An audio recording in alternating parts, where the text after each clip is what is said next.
Basemah atau Pasemah merupakan salah satu suku besar di Sumatera bagian selatan. Secara etimologis, Basemah berasal dari kata be yang artinya memiliki dan semah yang artinya salah satu jenis ikan air tawar. Basemah dapat diartikan adalah tanah yang memiliki banyak ikan sungainya.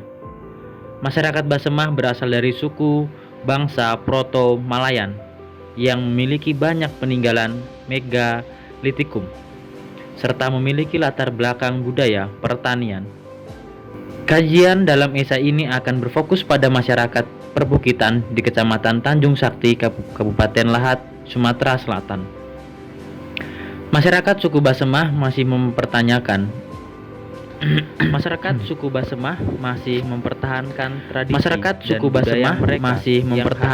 tradisi meskipun dan telah budaya mengalami mereka pengaruh yang budaya khas. luar.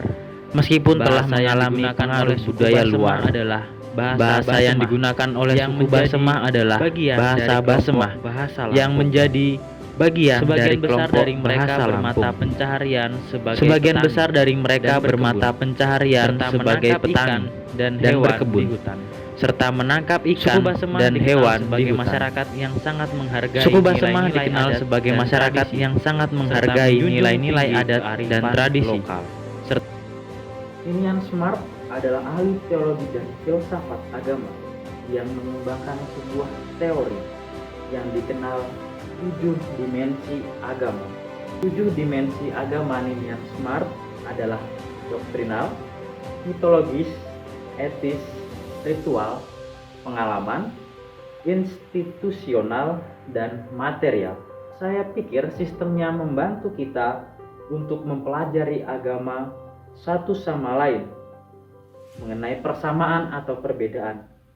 Melalui teori ini, Ninian Smart berusaha untuk menunjukkan kompleksitas dan keanekaragaman agama serta memahami bagaimana aspek-aspek tersebut saling berhubungan dan saling mempengaruhi. Dimensi ajaran.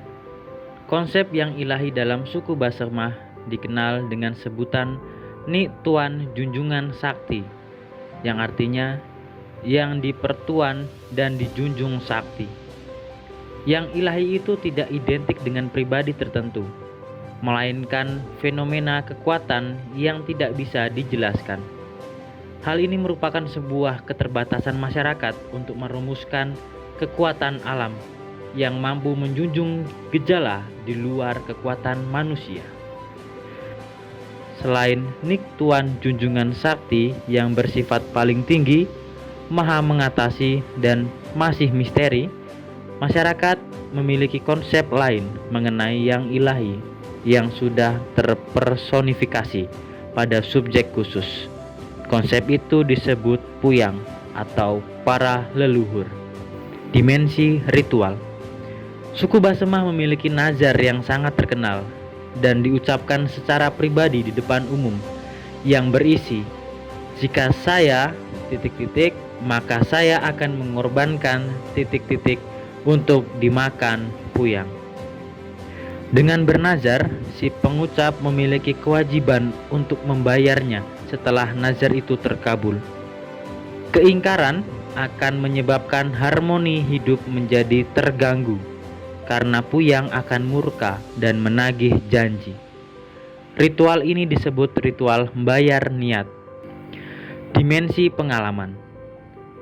Setiap orang yang mengalami secara langsung terkabulnya nazar akan merasakan besarnya kuasa puyang. Misalnya, seorang yang terkena penyakit kanker akan sembuh setelah bernazar. Bagi mereka, itu sangatlah luhur dan harus dihormati. Di sisi lain, jika orang mengalami musibah seperti mengalami gagal panen dan mengalami kesulitan dalam berbisnis, maka mereka mengaitkannya dengan mengingkari janji yang telah dibuatnya oleh puyang. Dimensi etika. Anggota suku Basemah sangat menjunjung tinggi persaudaraan. Maka kebaikan dan keburukan anggota ditentukan oleh partisipasi mereka dalam kelompok suku Basemah. Mereka menjaga relasi baik dengan sesama yang hidup dan yang telah mati. Dalam suku Basemah itu juga memiliki aturan yang tidak boleh dilanggar, yakni menyebut nama Puyang dengan cara yang tidak sopan, bahkan dijadikan sebagai lelucon. Sebutan untuk Puyang itu tidak hanya satu sebutan saja, tetapi ada beberapa sebutan seperti serunting sakti si pahit lidah, atau atung bungsu, atau puyang ratu, atau panggar besi, atau mincang bumi, atau raja intan, atau diwate. Itu semua merupakan hal yang luhur sehingga tidak boleh dijadikan sebagai lelucon. Dimensi kelembagaan. Suku Basemah memiliki beberapa pemimpin agama yang berbeda-beda, tergantung pada subsuku dan wilayahnya. Namun secara umum, pemimpin agama dalam suku Basemah dapat dibagi menjadi dua kategori, yaitu datuk atau tokoh adat. Datuk atau tokoh adat adalah pemimpin tertinggi dalam suku Basemah yang juga berperan sebagai pemimpin agama. Mereka dianggap sebagai orang yang memiliki keahlian spiritual yang tinggi dan dihormati oleh masyarakat sebagai penerus tradisi dan adat istiadat. Yang kedua ada pemuka agama. Pemuka agama dalam suku Basemah adalah orang yang dianggap memiliki pengetahuan dan keahlian khusus dalam bidang agama Islam. Mereka berperan sebagai imam, muadzin, atau guru agama dalam masyarakat suku Basemah yang menganut agama Islam. Dimensi mitologi. Ada beberapa mitologi yang terkenal dalam masyarakat suku Basemah seperti kisah Dewi Padi atau kesuburan panen, dan kisah hantu Leuka atau kisah si Buying Kinatang. Saya akan mencoba menguraikan kisah Dewi Padi atau kesuburan panen. Dewi Padi merupakan dewi yang sangat dihormati karena diyakini sebagai dewi yang memberi kelimpahan hasil panen. Legenda mengatakan bahwa Dewi Padi adalah putri dari Raja Dewa dan Ratu Surga. Setiap tahun suku Basemah mengadakan upacara adat sebagai ungkapan rasa syukur kepada Dewi Padi dan memohon berkat untuk hasil panen yang melimpah. Dimensi material. Dalam ritual suku Basemah terdapat dimensi material yang meliputi benda-benda perlengkapan yang digunakan dalam upacara adat. Misalnya, kendi, pakaian adat, hiasan kepala, dan alat musik seperti rebana, gendang, seruling, dan gong. Tanggapan saya pribadi, masyarakat Basemah berhasil menjaga kearifan sehingga keaslian alam dan kekerabatan masih terjaga.